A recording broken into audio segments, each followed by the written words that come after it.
Subhanallah walhamdulillah. Kalaulah dunia yang kita tengok ini, tuan-tuan, ada harga di sisi Allah, bernilai di sisi Allah. Kalaulah dunia yang kita tengok di keliling kita yang terdiri daripada kereta mewah, sebahagian perniagaan yang mengaut keuntungan sehari 1,000-2,000 ringgit, dunia yang terdiri daripada rumah-rumah mewah, gedung-gedung kelang yang besar, dunia yang terdiri daripada anak-anak dan isteri, dunia yang terdiri daripada pangkat-pangkat yang tinggi, dunia yang terdiri daripada jawatan-jawatan ketua-ketua negara. Seandainya, kata Nabi, dunia ini ada nilai di sisi Allah sesama dengan nilai sebelah sayap nyamuk, masaqa minha kafiran syurbatama, nescaya kalian tidak akan melihat seorang kafir pun yang dapat meminum seteguk air. Disebabkan dunia ini tidak ada harga di sisi Allah, disebabkan dunia ini tidak pernah dipandang oleh Allah, maka dengan sebab itulah orang yang mensyirikkan Allah setiap hari mereka juga dapat rezeki yang disebarkan oleh Allah Subhanahu wa ta'ala di atas muka bumi ni. Betapa dunia ni tak bernilai, tempat singgah saja. Yang bernilai ialah apabila seseorang itu mendapat redha Allah, masuk dalam syurga Allah. Di sana bermulanya kehidupan seorang manusia bernilai di sisi Allah Subhanahu wa ta'ala. Syurga ada harga, redha Allah ada harga. Dapat hidup dengan Nabi SAW dan para rasul yang lain dalam syurga ada nilai di sisi Allah. Dapat melihat wajah Allah dalam syurga, itu juga ada nilai di sisi Allah.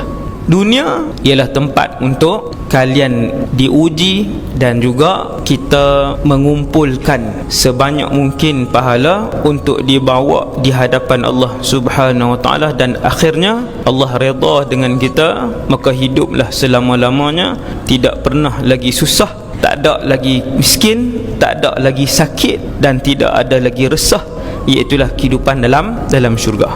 Tak ada yang lebih kenal dengan dunia ni daripada penciptanya sendiri, iaitulah Allah. Hei sekalian manusia, ketahuilah sesungguhnya kehidupan dunia ini la'ibun, hanya permainan semata-mata, walahun, dan kesemuanya sia-sia sahaja. Satu hari tak ada, tuan-tuan. Satu hari masjid ni tak ada, semenanjung ni tak ada. Bumi ini akan tiada suatu hari nanti keseluruhannya, dan sampai bila-bila, selama-lamanya, selepas akhirat, tidak lagi kita pandang dan tidak akan lagi kita berjumpa dengan bumi ini. Yang akan kita tengok setiap hari adalah rumah-rumah, banglo-banglo dalam syurga selama-lamanya.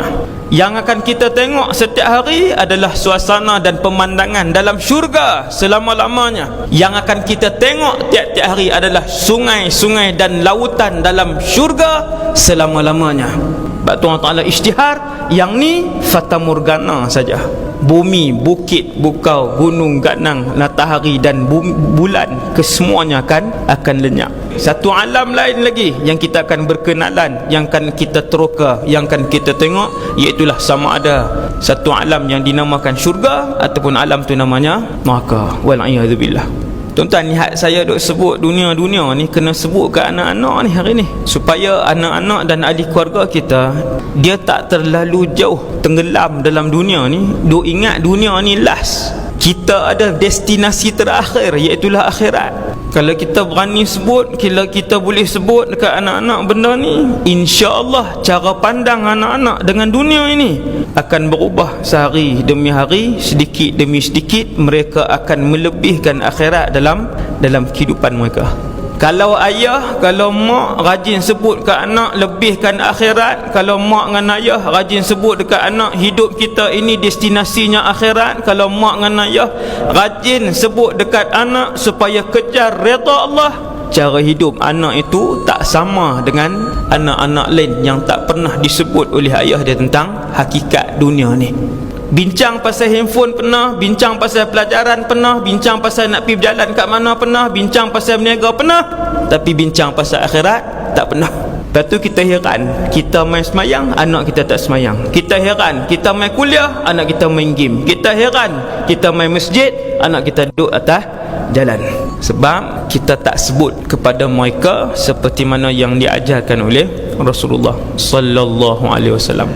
Ketika kita tanam cinta akhirat dalam diri anak, ketika kita tanam cinta Allah dan cinta Rasul dalam sanubari anak, kecintaan itu akan membuatkan mereka berjaya dengan cemerlang di dunia dan akhirat.